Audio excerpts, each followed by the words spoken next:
Guys आज चाहिँ धेरै पछि चिकनमा पानी पर्दैछ। हामी चाहिँ मेरो भाइ र म चाहिँ यहाँ नारायण किनारमा पुरा चिल पारामा चिया खान आइरहेको छु। एज यु अल नो म चाहिँ टी लभर होइन, के हो यो पनि टी लभर हो, तर यो चाहिँ अलिक के छ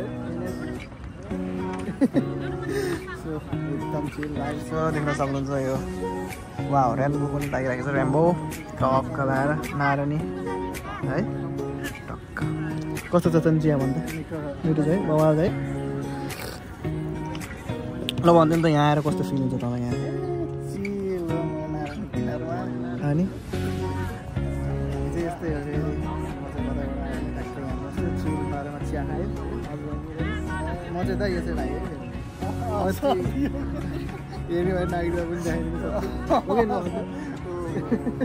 सक्छु भन्न चाहिँ आफूलाई दाइ भन्छ, तर म दाइ चाहिँ है।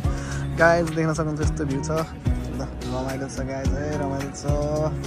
सपोर्ट गर्नु सपोर्ट होइन बसेर 1 घन्टाको डिबेट गरौँला, तर म टेबल टक गर्नुपर्छ यहाँ चिया आएर। यस्तो यत्तिको भिड हुन्छ अहिलेको लागि अहिले चाहिँ, किनभने वेदर पनि धेरै राम्रो भएको छ नि त। आफ्टर सो लङ यस्तो घाम पनि लागेको छैन, त्यही भएर पनि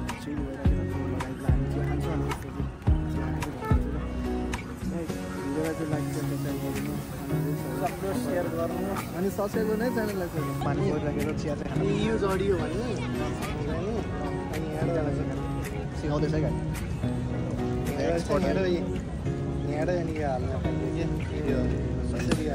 गाइज। पानी नि राम्रो पर्दैछ खतरा तरिकाले। अनि हामी खाना बिर्सिनु यो लाइटर हुन्छ है फेरि।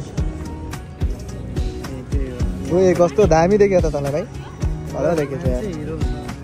फिल्म कतिवटा खेलिस् नि भन्दा नि त, अफर आएको थियो कि आएको त्यति भन्न। अफर आएको थियो त्यसको गफ सुन्यो भने कस्तो मान्छे ढल्छ यहाँ, झापाले भन्दा बढी हामीलाई कहाँ आउँदैन जस्तो छ गाइज। हामी चिया खान्छौँ